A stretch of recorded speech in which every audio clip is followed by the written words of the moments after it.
आज हम आपको मिलाते हैं जो आयुष के यहाँ पर डॉक्टर साहिबान बाहर से आए हैं, क्योंकि यहाँ पर कल जो है 11 फरवरी को यहाँ पर हर साल जो है ये आयुष का दिन जो है मनाया जा रहा है। तो इसके चलते यहाँ पर जो सीनियर डॉक्टर साहिबान है, जो एक तो है जो प्रेसिडेंट है मोहित साहब, इनसे बात करेंगे, जो यहाँ पर national union doctors welfare association के प्रेसिडेंट है, और दूसरे जो हमारे साथी है लेफ़्ट साइड में तो डॉक्टर एस एस अशरफ है, ये ड्रग नेशनल जनरल सेक्रेटरी है यहाँ पर, जो नुडवा का मतलब यहाँ पर डॉक्टर साहब है। तो इनसे कुछ सवालात करेंगे, देखेंगे कि मतलब ये क्या उसके मुतालिक बताते हैं, क्योंकि हम आए दिन जो है सुनते आ रहे हैं कि डॉक्टरों की वजह से यहाँ पर जो है इसकी मौत वाक़ा हुई, डॉक्टरों की वजह से यहाँ पर जो है किडनी फेलियर हुआ, डॉक्टरों की वजह से जो है ये मतलब इंटेंशंस जो है यहाँ पर क्रिएट किए जा रहे हैं। सबसे पहले मोहित साहब आपके पास आएंगे, आपसे जानना चाहेंगे क्या मेन रीज़न था यहाँ पर आने का, सबसे पहले ये बताइए। देखिए, जाहिर बात है कि हम लोग यूनानी फ्रेटर्निटी से बिलोंग करते हैं, और कहीं भी यूनानी के बारे में अगर कोई बात होती है तो उसके लिए हम कोशिश रहते हैं कि वहाँ पहुँच करके यूनानी की बात करें। और ये हमारे लिए एक खुशकिस्मती है और हमारे लिए एक इज़्ज़त अफजाई भी है कि government of Jammu and Kashmir ने हमको यहाँ पे एज अ मेहमान मदऊ किया था नेशनल यूनानी डे के मौके पर, जिसके तहत मैं यहाँ पे आया। ये हमारा मकसद था कि वहाँ पहुँच कर जाहिर बात जहाँ जाएंगे वहाँ पे यूनानी के फ़रोग़ की बात करते हैं। डॉक्टर साहब हमें बताइए कि काफ़ी ज़्यादा यूनानी हॉस्पिटल्स यहाँ पर है, लेकिन अगर देखा जाए अभी भी रुझान जो है लोगों का वो जो है अंग्रेज़ी दवाखानों की तरफ ही है, अंग्रेज़ी हॉस्पिटलों की तरफ है, क्योंकि लोग जो है ज़्यादातर उन्हीं हॉस्पिटलों में उन्हीं डॉक्टरों के पास जाते हैं। क्या रीज़न है इसका? देखिए, इसके दो मेन रीज़न हैं। एक रीज़न तो मैं अगर अपनी बात या अपने सिस्टम की बात करूँ, अपने लोगों की बात करूँ, तो उसमें जो एतमाद लोगों में पैदा होना चाहिए था इस सिस्टम के तहत, आयुष के तहत या यूनानी के ताल्लुक़ से, वो हम उनके अंदर वो कॉन्फिडेंस नहीं पैदा कर पाए, और इस सच्चाई को हमें एक्सेप्ट करने में हमें कोई गुरेज़ नहीं है, हमें कोई दिक्कत नहीं होनी चाहिए। दूसरी वजह यह है कि जो इतनी फ़ास्ट लाइफ लोगों की, इतनी फ़ास्ट ज़िंदगी कि वो फौरी तौर पे कोई भी परेशानी हो, चाहे वो मामूली बीमारी हो या कोई बड़ी बीमारी हो, उससे छुटकारा चाहते हैं। एक फितरती एक चीज़ है ये, फितरत में शामिल है। तो एक जो जहन बना चला आ रहा है कि साहब वो यूनानी सिस्टम ऑफ मेडिसिन में या आयुष में एमरजेंसी के लिए कुछ नहीं है, एक जहन बना हुआ है। तो इसलिए भी वो, और मॉडर्न में नो डाउट कि वहाँ पे अगर हमें बुखार है, हमने दवा खाई, पैरास्टामोल खाई और हमें अफाका मिला, लेकिन ऐसा नहीं यूनानी में नहीं है। यूनानी में है, हम उन तक पहुँच नहीं पाए, हम पहुँचा नहीं पाए, जिसमें हमारी भी कोताही रही है और हमारे सिस्टम की जो इससे रिलेटेड लोग हैं। लेकिन अब ये खुशकिस्मती हमारी है और ये एक खुशाइंद कदम है गवर्नमेंट ऑफ इंडिया का कि अलग से ये डिपार्टमेंट कायम हो गया है, डिपार्टमेंट ऑफ आयुष।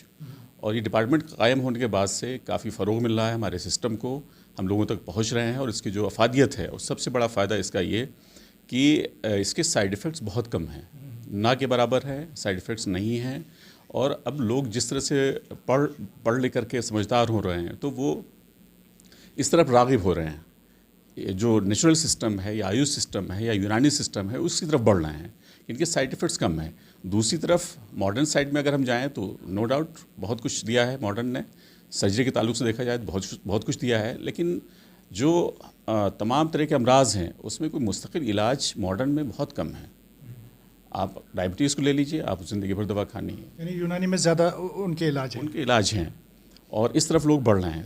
और सबसे अच्छी चीज़ यह है कि साइड इफ़ेक्ट्स बहुत कम हैं, वरना मॉडर्न सिस्टम ऑफ मेडिसिन में दवाएं हैं लेकिन साथ में उनके साइड इफ़ेक्ट्स लिखे होते हैं, जबकि इसमें ऐसा नहीं है। ये डायरेक्ट नेचर का ताल्लुक़, हमारे जो जिस्मानी वो है उसका ताल्लुक़ है, हम नेचर से चीज़ें लेकर के और इंसान के जिस्म में उसको देते हैं, तो उसके साइड इफ़ेक्ट्स बहुत कम हैं। तो आप मानते हैं कि मतलब आप में कोताही है, लेकिन उसके लिए क्या करेंगे? जो अवेयरनेस की कमी यहाँ पर आप यूनानी मेडिसिन के बारे में है या यूनानी हॉस्पिटल्स के बारे में है, अगर हम देखेंगे वही अंग्रेज़ी दवाखाने जो अभी बनाए गए हैं उसमें साइड इफ़ेक्ट्स भी काफ़ी रहते हैं। क्या आप मानते हैं कि आपकी दवाइयों से धीरे धीरे असर होता है, जबकि अंग्रेज़ी दवा जो है वो जल्दी असर करते हैं? नहीं, ऐसा नहीं है। बहुत सारे ऐसे अमराज हैं कि जिसमें यूनानी की दवा का असर बहुत तेज़ होता है, बहुत जल्दी होता है, कि हम वहीं दूसरे, यहाँ पे कोई क्लैश नहीं है आयुर्वेद का या यूनानी का या आयुष का, मॉडर्न से कोई क्लैश नहीं है। बहुत सारी चीज़ों में वो बहुत आगे हैं, बहुत सारी चीज़ों में हम बहुत आगे हैं। तो इसमें ज़रूरत है इंटीग्रेशन की, जो कि हमारी गवर्नमेंट ने इसकी शुरुआत की, और ख़ास करके जम्मू एंड कश्मीर में जिस पर बहुत काम हुआ है, इसको इंटीग्रेट कर रहे हैं। और ये बहुत अच्छी चीज़ है कि जहाँ पे यूनानी बहुत अच्छा काम नहीं कर पा रही है, वहाँ पे हमारा मॉडर्न साइड से हम कर रहे हैं। तो ऐसा नहीं कि वो बहुत आगे है या हम बहुत पीछे हैं। उनका जो काम है वो कर रहे हैं, हमारे जो काम है हम कर रहे हैं, और इसमें दोनों मिलकर के ही करें। इंटीग्रेशन के साथ अगर ये काम करेंगे तो मरीज़ के लिए बहुत अच्छा होगा और हमारे जो सेहत का महकमा है उसके लिए बहुत अच्छा होगा। अशरफ साहब हमारे साथ में है, ये डॉक्टर साहब है, ड्रग नेशनल सेक्रेटरी जनरल है। तो आप अशरफ साहब हमें बताइए, इन दवाइयों में क्या खसूसियात है जो अंग्रेज़ी दवा में नहीं है? असल में जैसा कि अभी हमारे प्रेसिडेंट ने इसके बारे में तफसील से बताया है कि एलोपैथी का जो वजूद है वो कोई बहुत पुराना नहीं है। ज़्यादा से ज़्यादा यहाँ पर इंडिया में 150 साल का है। तो क्या उससे पहले क्या लोग बीमार नहीं होते थे? क्या इलाज नहीं होता था? सब कुछ होता था, ठीक है। एलोपैथिक आने के बाद जो है जो कि ब्रिटिश गवर्नमेंट रही और उसने पूरी तरह से एलोपैथी को फोकस किया, उसको इम्पोर्टेंस है, उसको बढ़ावा दिया। आज की डेट में हम गवर्नमेंट ऑफ इंडिया को अप्रिशिएट करते हैं, यूँ कह लीजिए, और मुबारकबाद देते हैं कि उन्होंने कम से कम आयुष के लिए काफ़ी काम कर रहे हैं, काफ़ी काम किया है और किया भी जा रहा है। उसमें कई ऐसी चीज़ें हैं जैसे पिछली गवर्नमेंट जो है, जैसे मैं एक चीज़ बताऊँ कि अभी आयुर्वेद सर्जरी का अधिकार दिया गया है, राइट दिया गया है, जबकि ये काम बहुत पहले हो जाना चाहिए था, अब हुआ है। और हम लोगों की डिमांड है यूनानी के लिए भी कि इस तरह से वो आयुर्वेदिक यूनानी सर्जरी के लिए भी वो गवर्नमेंट ऑफ इंडिया जो है उसका अधिकार दे।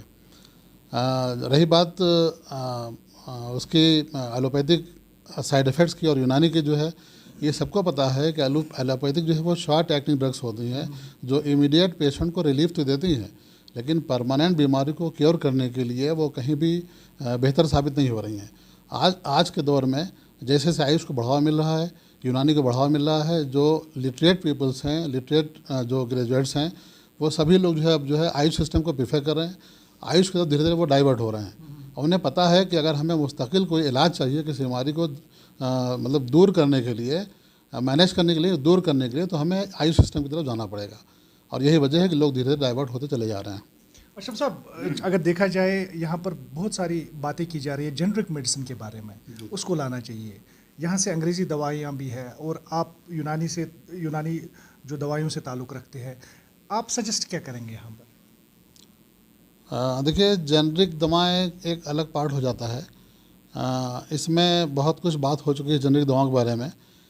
कोई भी कंपनी, अब मुझे कहना पड़ रहा है मजबूरन, कोई भी कंपनी, प्राइवेट कंपनी, बड़ी बड़ी कंपनी है हिंदुस्तान में, जब किसी मेडिसिन की रिसर्च करती हैं तो उसमें न जाने कितने करोड़ों अरबों रुपए लगते हैं। जाहिर सी बात है कि वो उस रिसर्च का जो कास्ट है कोई गवर्नमेंट उसको अफोर्ड नहीं करती है, वो प्राइवेट कंपनी ही उसको करती है, ठीक। अब अगर उसके मैन्युफैक्चरिंग कास्ट अगर उसके 2 रुपये अगर आ रहा है तो मार्केट में वो 2.5 रुपये या 3 रुपये के नहीं बेचेंगे। वो आने के बाद जो है वो 8 रुपये 10 रुपये की बिकेगी, क्योंकि उसके बीच में बहुत सारे चैनल होते हैं। कई सारे चैनल्स ने दिखाया, कई सारे मीडिया के लोगों ने भी दिखाया, साहब जेनरिक बहुत सस्ती है और डॉक्टर जो है वो ये दवाएं लिखते हैं बहुत महंगी पड़ती हैं, इस तरह से। तो जिसने रिसर्च किया है उसका इन्वेस्टमेंट भी तो उसी लेवल का है। तो रिसर्च करने के बाद जो प्रोडक्ट्स मार्केट में आते हैं उसका कास्ट कहीं ना कहीं मैन्युफैक्चरिंग कास्ट से 3 गुना 4 गुना 5 गुना ज़्यादा रहेगा। जेनरिक का ऐसा हम नहीं कह सकते कि जेनरिक में कोई इफेक्टिव नहीं होती है, जेनरिक में उसका रिस्पांस नहीं आता। रिस्पांस आता है लेकिन उसके अंदर जो चेन बहुत ज़्यादा नहीं होते हैं, वो मैन्युफैक्चरिंग से लेकर के डायरेक्ट कंज्यूमर तक पहुंच जाती है, इसीलिए उसका कास्ट कम हो जाता है। अशरफ साहब, क्योंकि आप ड्रग नेशनल जनरल सेक्रेटरी है, आप ही से ये सवाल करेंगे, क्योंकि आपके जो इवेंट्स है काफ़ी ज़्यादा हमने मुनक़िद किए during the period of Covid, जब यहाँ पर कोविड स्प्रेड हुआ था। आपने उसमें काफ़ी ज़्यादा बहुत अच्छा काम किया, क्योंकि हमने देखा कि इम्यूनिटी बूस्टर की दवाइयाँ आपने ऐसे ही फ्री में कॉस्ट ये सर्व की लोगों में। तो आप मुझे बताइए कि काफ़ी ज़्यादा जो उसमें पॉजिटिव भी और नेगेटिव भी हमारे पास रिप्लाइज़ आए, तो आप मुझे बताइए कि आपकी दवाइयाँ जो है ये समझा जाता है कि उसमें असर बहुत कम है, या उसमें धीरे धीरे जो है असर करता है, या उसमें जो है शिफा जो है धीरे धीरे हो जाता है, ये कहाँ तक सच है? थोड़ा सा बताइए हमारे नाज़रीन को कि अभी आपकी जो यूनानी दवाइयाँ हैं क्या वो असर बिल्कुल जल्दी करती है, धीरे धीरे करती है, या उसमें टाइम लगता है थोड़ा सा? देखिए, हर बीमारी का एक अलग अलग अंदाज़ होता है ठीक होने का। अब किसी को अगर डायबिटिक हो गई है, आप ये एक्सपेक्ट करेंगे नहीं साहब 2 महीने में ठीक हो जाएगी, तो पॉसिबल नहीं है। टाइफाइड हो गया इतने दिन में ठीक हो जाएगा, पॉसिबल नहीं है। हर चीज़ का रीज़न है। कोविड के ताल्लुक से जहाँ तक आपने बात बताई, कोविड ने एक तरह से आयुष को मौका दिया आगे बढ़ने का। कोविड आने के बाद आयुष सिस्टम ने यह साबित कर दिया कि हम कहीं ना कहीं से जो है, जो हमको नेगलेक्ट किया जा रहा था, आज इंडिया ही नहीं बल्कि पूरी दुनिया जो है हमारे इस आयुष सिस्टम को, आयुर्वेद यूनानी सिस्टम्स को मानने के लिए मजबूर हो गई है। उस पीरियड में हम लोगों ने, चूँकि हम लोग लखनऊ से आए, उत्तर प्रदेश से आए हुए हैं, और हम लोगों ने कुछ दवाएं अपनी ही इसी संस्था के ज़रिए जो है फ्री ऑफ कास्ट लाखों रुपए की दवाएं हम लोगों ने फ्री ऑफ कास्ट उस पीरियड में अप्रैल मई के महीने में डिस्ट्रीब्यूट किया। और लखनऊ से शुरुआत की थी और उसके बाद यूपी के और कई ज़िलों में और कई जगहों पर अपनी एसोसिएशन को भी गाइड किया कि वो इस तरह से उस दवा का काम करें। एक दवा के बारे में छोटा सा आपको बता दूं, अर्क़े अजीब के नाम से एक दवा निकली थी और कोई ऐसी नई चीज़ नहीं है, उसमें बस सिर्फ अजवाइन, पुदीना और कपूर का एक मिक्सचर होता है वो इस मुझे, लेकिन वो इतना इफेक्टिव देखी गई इसमें कि बड़े बड़े जो लिटरेट लोग थे वो भी इसके पीछे भागने लगे थे, आखिर कौन सी ऐसी चीज़ है कि जिसके बारे में इतनी चर्चा हो रही है, इतनी एडवर्टाइज हो रही है। और वो भी हम लोगों के पास आते थे। हम लोगों ने अपनी इस जो एसोसिएशन है इसके ज़रिए जो है करीब लाखों रुपए की दवाएं इसको डिस्ट्रीब्यूट की और गवर्नमेंट में, शासन में, प्रशासन में, मीडिया में इसका एक्सेप्टेंस बहुत ज़्यादा रहा। यहाँ तक कि मैं बताऊँ कि लखनऊ के किंग जॉर्ज मेडिकल यूनिवर्सिटी के वाइस चांसलर ने भी इसको अप्रिशिएट किया कि साहब अगर कोविड-19 से अगर आपको लड़ना है तो आपको अपनी इम्यूनिटी को स्ट्रांग रखना है। इम्यूनिटी स्ट्रांग करने के लिए आप जो है जो आयुष की गाइडलाइन है, जो आयुष के जो दिशा निर्देश है, आप उसका पालन करिए। वो जो कह रहे हैं क्या खाना है, क्या पीना है, कैसे रहना है, किस तरह की दवाएं यूज़ करनी है, आप उसको उस पर जाइए। ये ना सोचिए कि हमको कोविड हो जाएगा फिर हम उसका इलाज कराएंगे। कोविड हो जाने के बाद जो इलाज होता था वो बहुत ही कॉस्टली, वो सभी लोग जानते हैं, तो उसमें सर्वाइवल रेट जो है बहुत कम हो जाता था। तो बेहतर ये है कि हम उससे बचाने की कोशिश करें, ना कि कोविड हो जाए तो उसका इलाज हम कराएं। तो हम लोगों ने इसके लिए पूरी कोशिश की और गवर्नमेंट ने भी काफ़ी अप्रिशिएट किया, हमारे वहाँ के डायरेक्टर ने भी अप्रिशिएट किया, गवर्नमेंट ने भी, यूपी गवर्नमेंट ने उसको अप्रिशिएट किया कि जिस तरह से एक हमारी एसोसिएशन ने काम किया है। और हमारी एसोसिएशन काम करने के बाद बहुत सारी एसोसिएशन ने भी गवर्नमेंट लेवल से भी, गवर्नमेंट सेक्टर ने काफ़ी काम किया। और मैं समझता हूँ यही वजह है कि यूपी ही नहीं बल्कि पूरे इंडिया में जब आयुष का बढ़ावा मिलने लगा और लोगों को मालूम होने लगा कि साहब आयुष सिस्टम की वजह से ही कोरोना को डिफीट जा सकता है, तो लोगों में उसकी जो है चाहत बढ़ने लगी और लोग उसकी तरफ डाइवर्ट होने लगे। आज किसी न किसी हद तक हमारा देश, हमारा मुल्क सेफ उसमें स्टेटस में जोन में दिखाई दे रहा है। डॉक्टर साहब आपसे जानना चाहेंगे, काफ़ी ज़्यादा यहाँ पर जो है अनरेगुलेटेड जो हॉस्पिटल्स खोले गए हैं, यूनानी हॉस्पिटल्स खोले गए हैं, क्या आपके थ्रू वो रजिस्टर्ड होते हैं?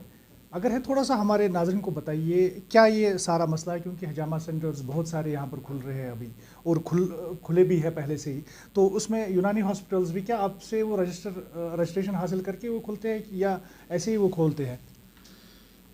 देखिए, जो कोई भी हॉस्पिटल, वो प्राइवेट हॉस्पिटल हो या क्लिनिक हो, तो उसको तो बाय रूल रजिस्ट्रेशन गवर्नमेंट से रजिस्ट्रेशन लेने के बाद ही, एक तो ये है कि हमारी डिग्री, हम रजिस्टर्ड हैं या नहीं हैं प्रैक्टिस के लिए, नंबर 1।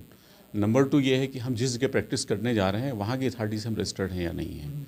तो हम रजिस्ट्रेशन, हम अपनी तालीम हासिल करने के बाद, पढ़ाई पूरी करने के बाद, तो हमारा बोर्ड है या हमारा जो आयुष की तरफ से कोई रजिस्ट्रेशन उनको दी जाती है? हाँ, बिल्कुल दी जाती है, उनको रजिस्ट्रेशन दी जाती है। लेकिन हमें जहाँ पे, जिस जगह, जिस डिस्ट्रिक्ट में हमको प्रैक्टिस करनी है, जो लोकल अथॉरिटी है उससे भी रजिस्ट्रेशन लेना पड़ता है अपनी प्रैक्टिस के लिए। तो ये हम करते हैं। लेकिन इसके बावजूद बहुत सारे ऐसे हॉस्पिटल्स खुल रहे हैं, बहुत सारे ऐसे इस तरह के हिजामा सेंटर खुल रहे हैं कि जो नॉन क्वालिफाइड लोग हैं, कि उनके पास कहीं भी कोई रजिस्ट्रेशन नहीं है, ना तो वो क्वालिफाइड हैं और ना लोकल अथॉरिटी से, जाहिर बात है क्वालिफाइड नहीं है तो लोकल अथॉरिटी उनको रजिस्टर्ड नहीं कर सकती है। तो इसके लिए हम लोगों ने बात की है, अदर स्टेट में भी बात की हमने। कल यहाँ जो director ISM doctor Mohan Singh साहब से भी बात हुई थी, तो उन्होंने एश्योर किया है कि कुछ इस तरह की चीज़ें हैं जो टेक्निकल प्रॉब्लम्स हैं, उसको दूर करने की कोशिश कर रहे हैं और इस तरह का यहाँ पे सिस्टम डेवलप करेंगे कि जो इस तरह के इलीगल लोग प्रैक्टिस कर रहे हैं उनके ऊपर रोक लगाई जा सके। तो इससे जो नुकसान मरीज़ों का हो रहा है वो तो हो ही रहा है, साथ साथ हमारे सिस्टम का भी नुकसान हो रहा है।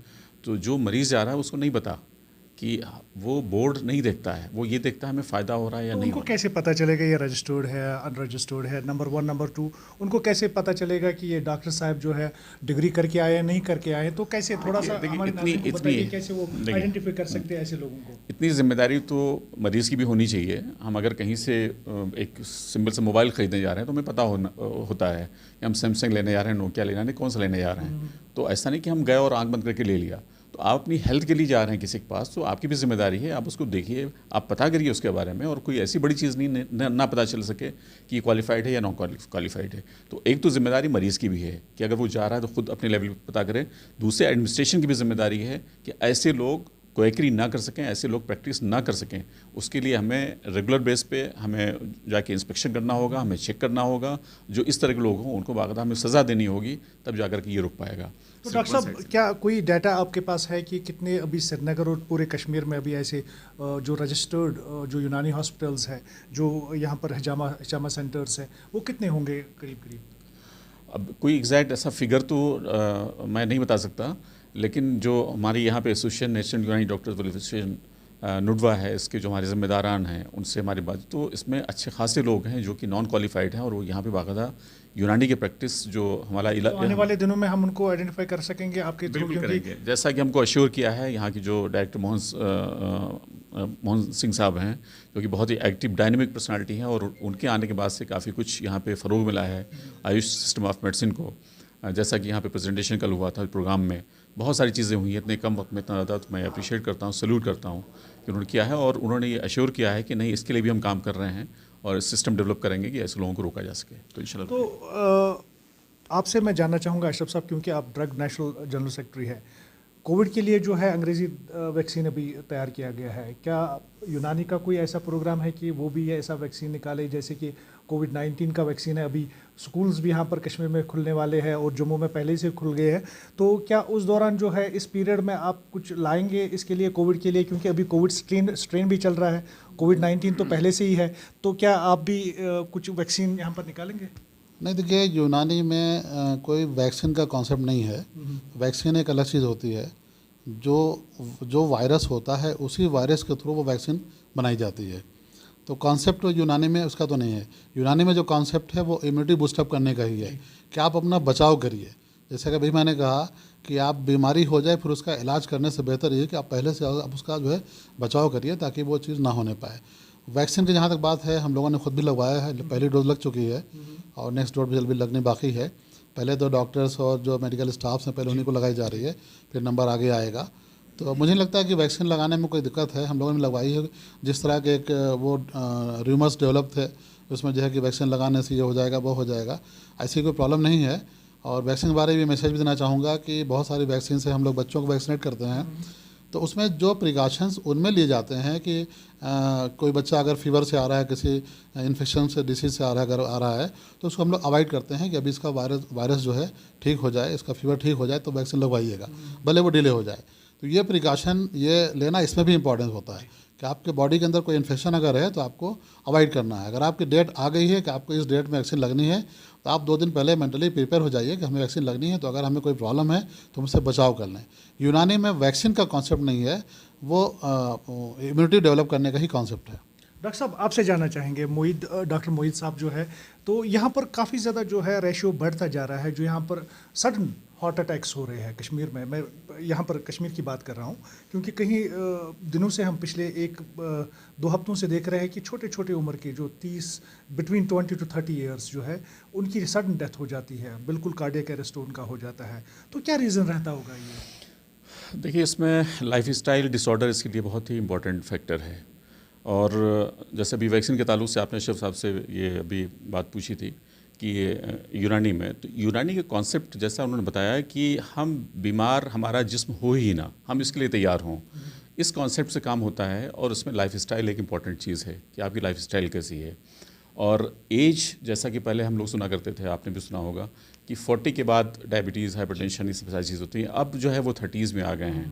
तो 2 चीज़ होती है, एक सेलुलर एज अलग होती है और एक जो हमारी एक्चुअल एज है, जो कैलेंडर एज है, वो अलग होती है। कोई ज़रूरी नहीं है कि हमारी एज 50 ईयर्स है तो हमारी सेल की भी एज 50 ईयर्स हो सकता है हमारी लाइफस्टाइल की वजह से हमारी बॉडी की एज, हमारी सेल की एज 60 ईयर्स हो। तो अगर हमारी 30 एज में हमें हार्ट अटैक हो रहा है तो ये 30 एज हमारी कैलेंडर एज है, बट जो हमारी सेलुलर एज है वो हो सकता है 45 ईयर्स हो।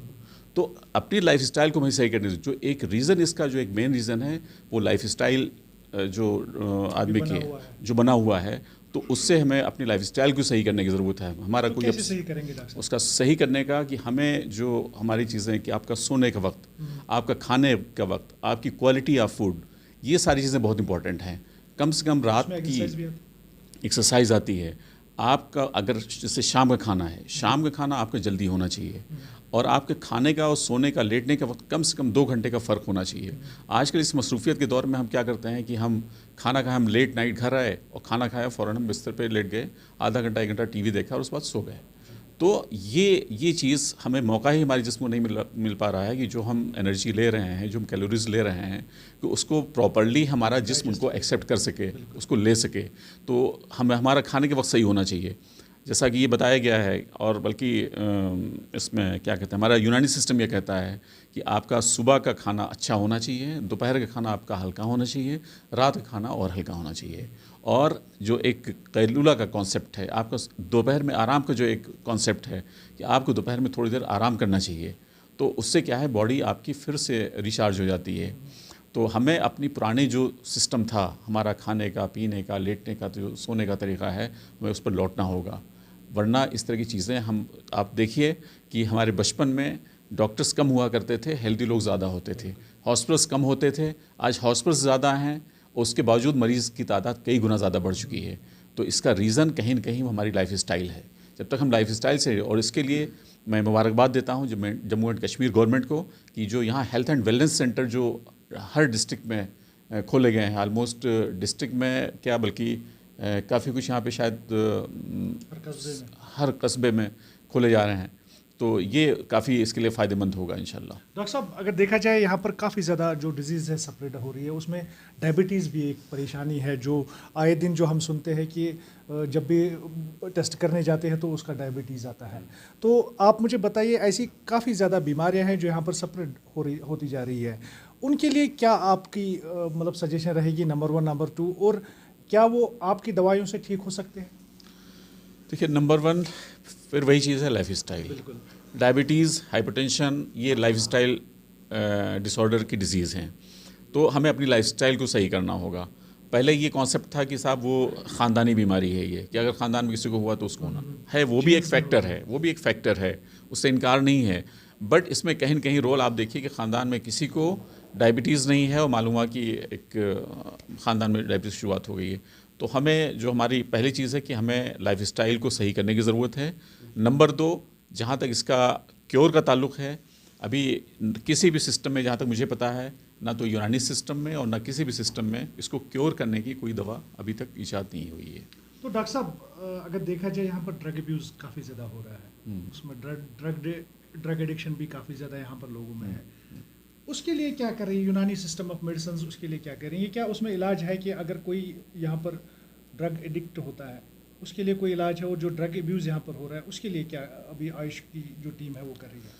इसके लिए तो पहली चीज़ है कि अवेयरनेस लोगों में पैदा की जाए कि जो ड्रग्स हैं कि वक्ती तौर पे सुकून दे देती हैं, सुकून पहुंचाती हैं, लेकिन लॉन्ग इफ़ेक्ट उसका क्या होता है, तो हमें लोगों में अवेयर करने की ज़रूरत है। और इसके लिए तमाम इश्तिहारात गवर्नमेंट लेवल पे और तमाम जो सोशल एक्टिविटीज़ लोग कर रहे हैं, जो सोशल एक्टिविस्ट हैं, वो लोग कोशिश कर रहे हैं, लेकिन हम उसमें कामयाब नहीं हो पा रहे हैं। उसका बड़ा रीज़न ये है कि जब तक हमें खुद नहीं पता होगा कि हम क्या ले रहे हैं और इसका क्या इफ़ेक्ट है, साइड इफ़ेक्ट क्या है, इससे क्या नुकसानात हैं, तो कोई कानून, कोई दवा इसके लिए कारगर नहीं होती है। नंबर 1 चीज़ तो पहले हमें उस पर लोगों के अंदर अवेयरनेस लाने की ज़रूरत है कि हम लोगों को अवेयर करें इससे क्या नुकसानात हैं और क्या फ़ायदे हैं। और फिर वही चीज़ है कि आजकल लोग इतना स्ट्रेसफुल लाइफ जी रहे हैं कि बनिस्बत उस स्ट्रेसफुल लाइफ के ये बहुत छोटी सी चीज़ लगती है कि कोई बड़ी चीज़ नहीं है जितनी जो स्ट्रेसफुल लाइफ है। तो फिर अगेन लाइफ स्टाइल इसके लिए एक ज़िम्मेदार है। और बहुत सारी ऐसी दवाएं यूनानी सिस्टम ऑफ मेडिसिन में हैं कि जो इसमें हम लोग देते हैं, मुसक्किन दिमाग दवाएं होती हैं और इस तरह की चीज़ें जो हम देते हैं उससे फ़ायदा पहुंचता है। और आयुष में तो बहुत ऐसे इसमें योगा का है, बल्कि यूनानी सिस्टम ऑफ मेडिसिन इलाज भी तदबीर का एक शुबा होता है कि जिसमें हम तमाम जो उसका तरीका इलाज है कि उसमें मरीज़ को हम उसके साथ करते हैं, उस तरीके से इलाज करते हैं, उसमें फ़ायदा होता है। तो ये थे हमारे साथ में डॉक्टर साहिबान जो आयुष से है ताल्लुक़ रखते हैं। इन्होंने काफ़ी ज़्यादा बातों का यहाँ पर खुलासा किया है कि हार्ट अटैक्स का मेन रीज़न क्या है। जो यहाँ पर लाइफस्टाइल है वो बिल्कुल ही चेंज हो गया है, क्योंकि यहाँ पर अभी एक्सरसाइज हमने करनी छोड़ दी है और जो लाइफस्टाइल है हमने वो पूरी तरह से चेंज किया है। इन्होंने जो है कोविड के दौरान बहुत ही अच्छा एक काम किया, क्योंकि इन्होंने फ्री में जो दवाई थी वो डिस्ट्रीब्यूट की, क्योंकि वो इम्यून बूस्टर मानी जाती थी इनकी दवाइयाँ। इन्होंने काफ़ी ज़्यादा इसमें बढ़ चढ़ कर जो रोल प्ले किया है यहाँ पर कोविड के दौरान। तो इनसे अगली बार भी इंशाल्लाह अगर मौका मिला तो इनसे फिर से बात करेंगे। तब तक आप JKAC देखते रहिए। अपने मेज़बान फिरदौस इलाही को दीजिए इजाज़त। अल्लाह हाफ़िज़।